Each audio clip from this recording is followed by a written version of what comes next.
Hello बच्चों, कैसे हैं आप लोग। अब हमें पढ़ना है कॉलम्स लॉ। और कॉलम्स लॉ में बहुत ही आसान सा टॉपिक है, बहुत सारे क्वेश्चन इससे आते हैं। तो देखो, मान लीजिए कि आपके पास दो चार्जेस हैं, एक चार्ज है Q1, एक चार्ज है Q2। अगर मान लीजिए दोनों चार्ज पॉजिटिव हैं या दोनों चार्ज नेगेटिव हैं, तो इस वाली सिचुएशन को हम बोलते हैं लाइक चार्जेस। क्या बोलते हैं? Like charges. और ऐसी कंडीशन में जो चार्ज होते हैं वो एक दूसरे को रिपेल करते हैं, तो हम बोलते हैं like charges repel each other. Repel each other. तो यहाँ पर जो फोर्स जनरेट होगा इनके बीच में, दैट इज रिपल्शन फोर्स। बात समझ में आई कि नहीं आई?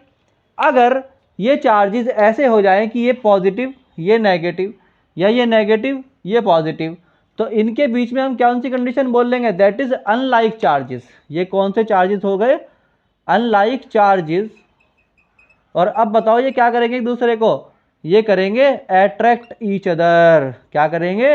Attract each other.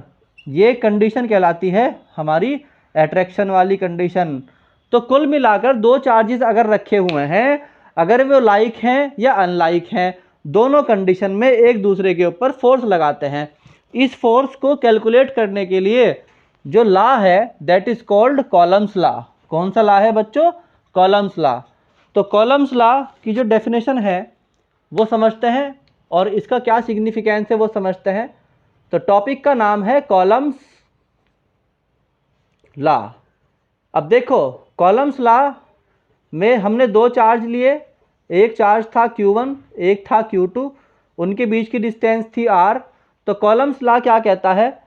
The force between two charges, the force between two charges, number एक क्या होगा? Proportional to product of charges. यानी प्रोडक्ट जो होगी चार्जेस के, उसके क्या होगा बच्चों? प्रोपोर्शनल होगा। यानी F प्रोपोर्शनल होगा Q1 Q2 के। बात समझ में आई कि नहीं आई? दूसरी बात, इन्वर्सली प्रोपोर्शनल होगा। क्या होगा? इन्वर्सली प्रोपोर्शनल होगा square of distance between them. यानी उनके बीच में जो डिस्टेंस है उसके क्या होगा बच्चों? वो इन्वर्सली प्रोपोर्शनल होगा। तो F प्रोपोर्शनल होगा 1/r² के। ये दो स्टेटमेंट आपको क्लियर हैं? ये दो स्टेटमेंट आप अच्छी तरीके से याद कर लीजिए कि F जो है फोर्स, वो प्रोपोर्शनल होता है प्रोडक्ट ऑफ चार्जेस, और इन्वर्सली प्रोपोर्शनल होता है डिस्टेंस के स्क्वायर के।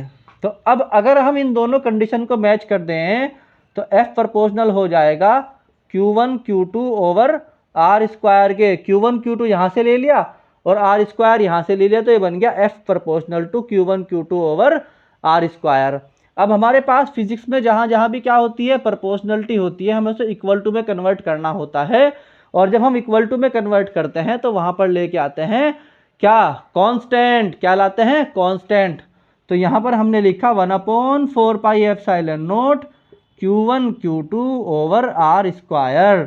ये हमारा फॉर्मूला है दो चार्जेस के बीच में फोर्स का। बात समझ में आई कि नहीं आई?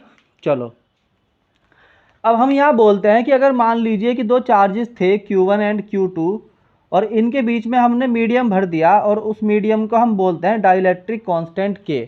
यानी डाइलेक्ट्रिक कांस्टेंट K का एक मीडियम भर दिया, तो अब ये फॉर्मूला बन जाएगा F equal to 1/4πε0 K Q1 Q2 over R²। और हम क्या लिखेंगे यहाँ पर बच्चों? Where K is dielectric constant. क्या है बच्चों? Dielectric constant. किसका? किसका डाइलेक्ट्रिक कांस्टेंट?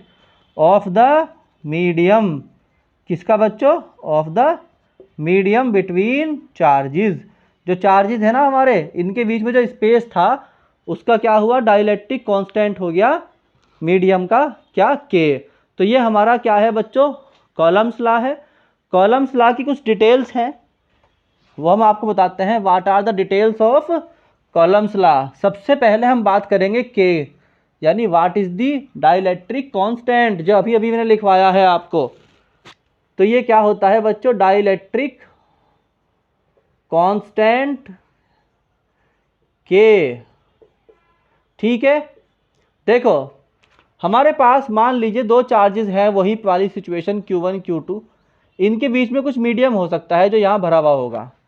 अब ये मीडियम हो सकता है कि मेटल हो, क्या हो बच्चों, मेटल।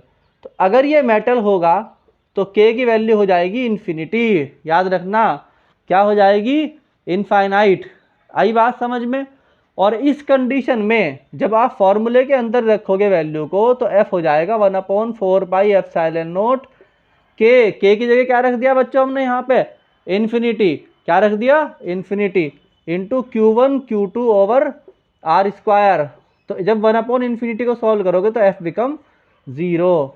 यानी के अगर दो चार्जेस के बीच में मीडियम में कंडक्टर भर दिया, यानी मेटल भर दिया, तो फोर्स कितना हो जाता है, 0 हो जाता है।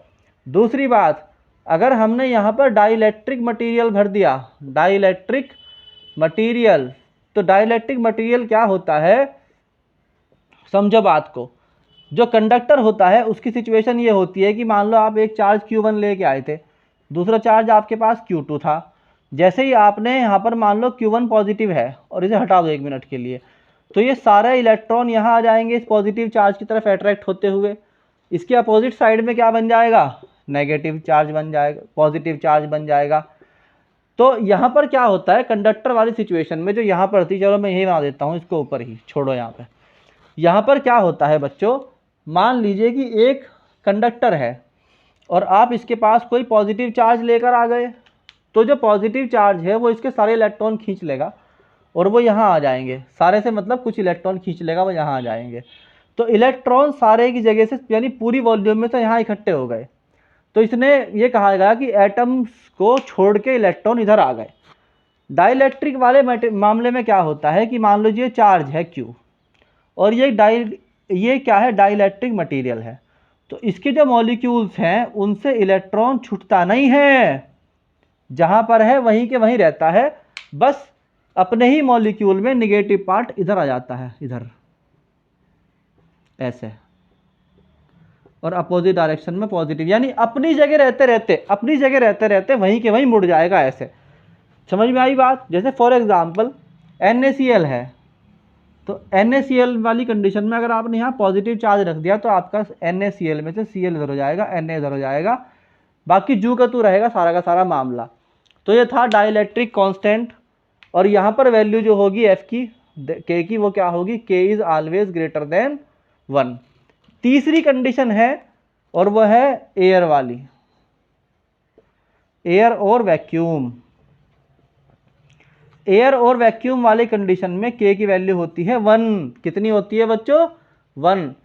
और इस कंडीशन में फॉर्मूला बन जाता है 1/4πε0 Q1 Q2 over R square, जो सबसे पहले फॉर्मूला मैंने आपको पढ़ाया था।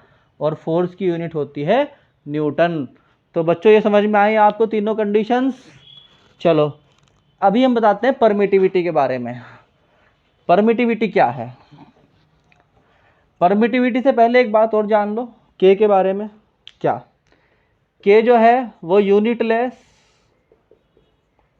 एंड डायमेंशनलेस है, यानी ना इसकी डायमेंशन होती है ना यूनिट होती है, और ये एक ना ये स्केलर में आता ना ये वेक्टर्स में आता।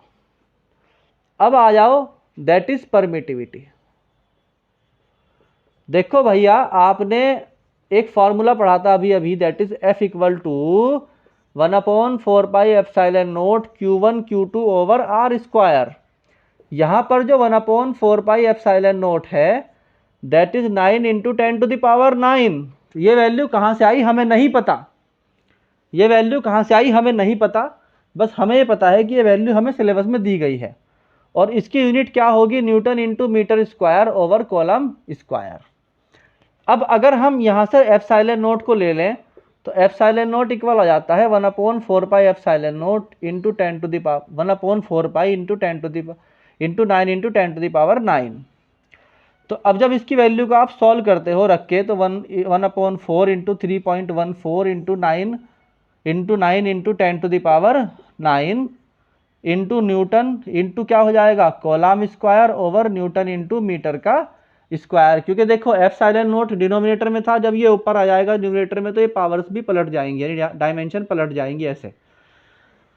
तो जब इसको सॉल्व आउट करते हैं तो इसकी वैल्यू आती है 8.85 into 10⁻⁻12 coulomb square over newton into metre का स्क्वायर।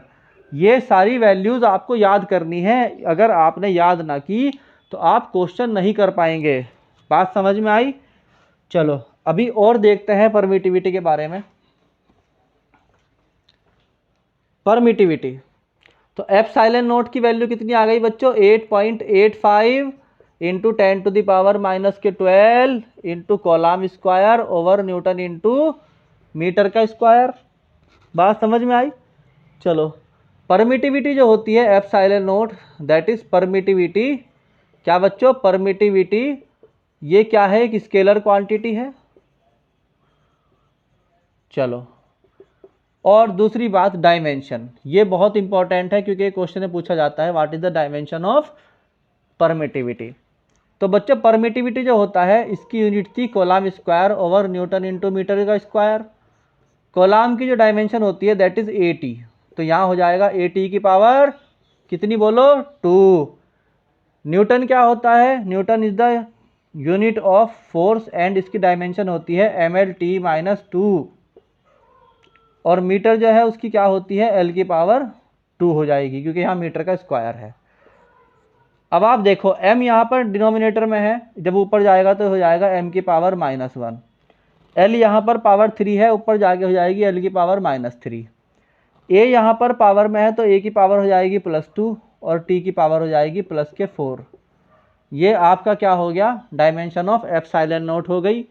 यहाँ पर हमारा कॉलम्स लॉ कंप्लीट हो जाता है।